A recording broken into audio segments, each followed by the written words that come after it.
Breaking. Trump just issued his most brutal warning yet to Britain's Prime Minister. And what happened next has sent shockwaves across 2 continents. The King of England has broken 70 years of royal silence. American tech giants are pulling billions from London, and British veterans are rising up in the streets. This isn't just politics anymore. This is a government crashing in real time.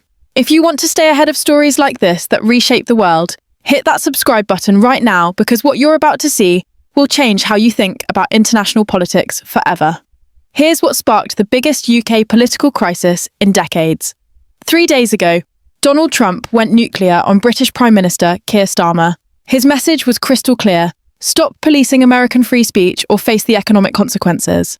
But Trump wasn't just talking about online censorship. He exposed something that has British citizens boiling with rage.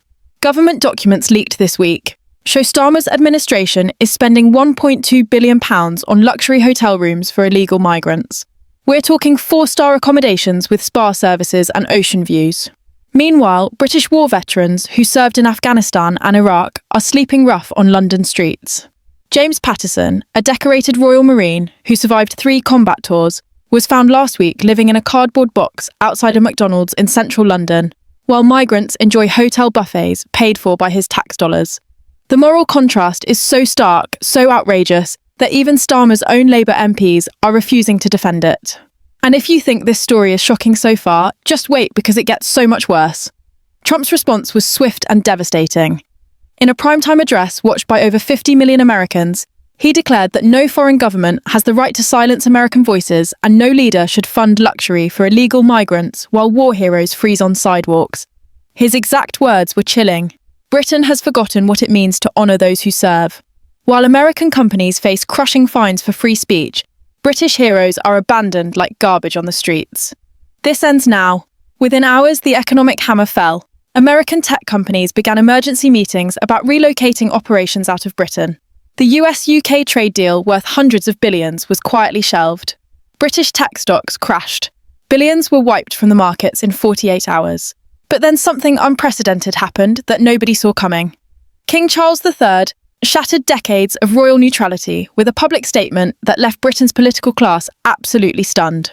At a veterans' charity gala, the King delivered what royal watchers are calling the most politically charged speech of his reign. "Those who have served this nation with honour and courage," Charles declared with unmistakable emphasis, "deserve our care before all others." The room fell into complete silence. The emphasis on "before all others" wasn't accidental. It was a direct, devastating shot at Starmer's migrant hotel policy, delivered with the full weight of royal authority. For the first time in modern history, Britain's monarch appeared to publicly side with a foreign president against his own prime minister. Palace insiders reveal that Charles has been quietly funding emergency shelters for homeless veterans out of his personal fortune. The King is literally stepping in where his government failed, using his own money to house the heroes his prime minister abandoned. The optics are absolutely devastating for Starmer. A monarch personally funding veteran care, while the elected prime minister turns his back. It's a moral comparison so brutal that no amount of political spin can overcome it. Social media exploded with the hashtag #VeteransFirst trending globally for 6 straight days. Over 2.3 million posts, 45 million engagements, and viral videos contrasting luxury hotel suites with homeless veterans sleeping in doorways shared across every platform.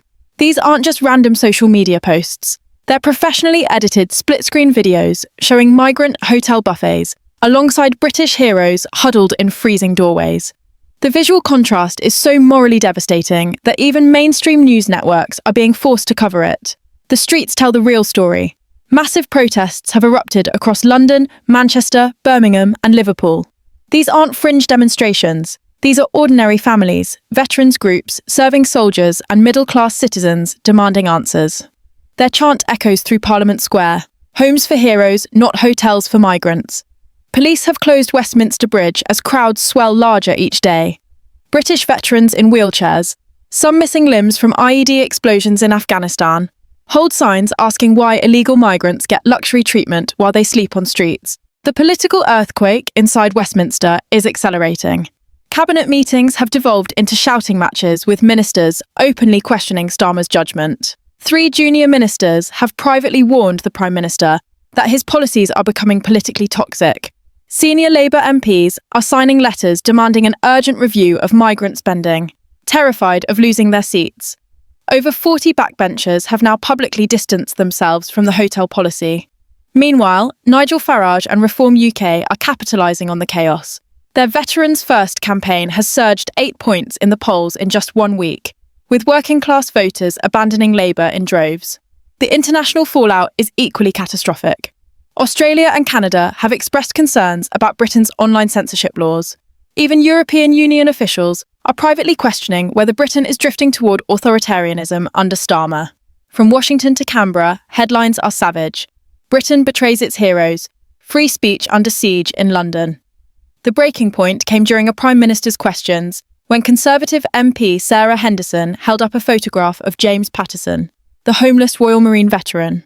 The House of Commons fell silent as Henderson demanded, "Can the Prime Minister explain why silencing American tech companies is more important than giving this British war hero a warm bed?" The photograph showed Patterson sleeping rough outside a McDonald's, his military medals visible on his jacket, a cardboard sign reading, "Veteran, please help," beside him. Starmer stumbled through his response, visibly shaken and constantly referring to pre-written notes while MPs hammered him with moral outrage. For several agonising minutes, the Prime Minister looked like a man who had completely lost control. The economic damage is mounting daily. American investors are pulling money from British markets. Major tech companies are relocating operations to Dublin, Amsterdam and Frankfurt to avoid Britain's restrictive digital laws. Google announced it's moving its European content moderation headquarters from London to Ireland. Microsoft is transferring key operations to Germany. Treasury officials privately admit the standoff with America could cost Britain hundreds of billions in lost trade and investment. The post-Brexit economic recovery that Starmer promised is crumbling before his eyes. But the deeper crisis is one of moral legitimacy. When a foreign president and your own king both publicly question your judgment, when war veterans sleep rough while illegal migrants live in luxury, you're not facing standard political opposition. You're facing a complete legitimacy crisis that no spin doctor can fix. The visual narrative dominating every screen in Britain tells an undeniable story. Government-funded spa suites versus cardboard boxes, migrant hotel buffets versus veterans begging for food. Starmer's remaining defenders talk about complexity and competing priorities. But no one cares about bureaucratic excuses when decorated soldiers who risked everything for their country are literally freezing to death on British streets. Every day brings fresh revelations, more leaked documents showing ballooning hotel costs, more heartbreaking veteran stories, more viral social media content fueling unprecedented public rage. The algorithms on every platform are amplifying this content because the engagement rates are through the roof. The emotional power is so intense that the content spreads faster than any government response can contain it. This isn't just a political scandal anymore. It's become the defining symbol of everything wrong with Starmer's leadership, detached from reality, morally tone-deaf, willing to abandon British heroes, while funding luxury for those who entered illegally. Social media groups like Veterans Before Migrants have gained over 500,000 members in just 2 weeks. They're organising boycotts, fundraising for homeless veterans, and creating viral content that reaches millions daily. Inside 10 Downing Street, sources describe an atmosphere of complete panic and despair. Ministers who once stood loyally beside Starmer are now quietly plotting their escape routes. Labour Party officials are privately discussing whether Starmer can survive until the next election, with some suggesting he should consider stepping down for the good of the party. The question is no longer whether Starmer can survive this scandal. Political analysts agree that his leadership is effectively finished. The only question now is whether his government can last another month without completely falling apart. Britain is watching a Prime Minister self-destruct in real time. This crisis will be studied for decades as a textbook example of moral leadership failure. The political earthquake is just getting started, and the aftershocks will reshape British politics for years to come. At its epicentre stands a man who looks increasingly isolated, increasingly desperate, and increasingly finished. Trump's warning wasn't just about free speech or trade deals. It was about moral clarity and leadership.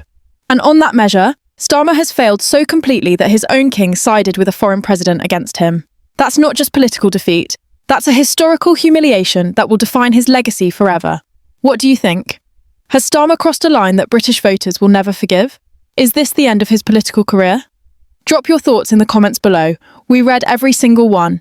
And if this story shocked you as much as it shocked us, Share it with everyone who needs to see what's really happening in British politics right now. The mainstream media won't tell you the full truth, but we will.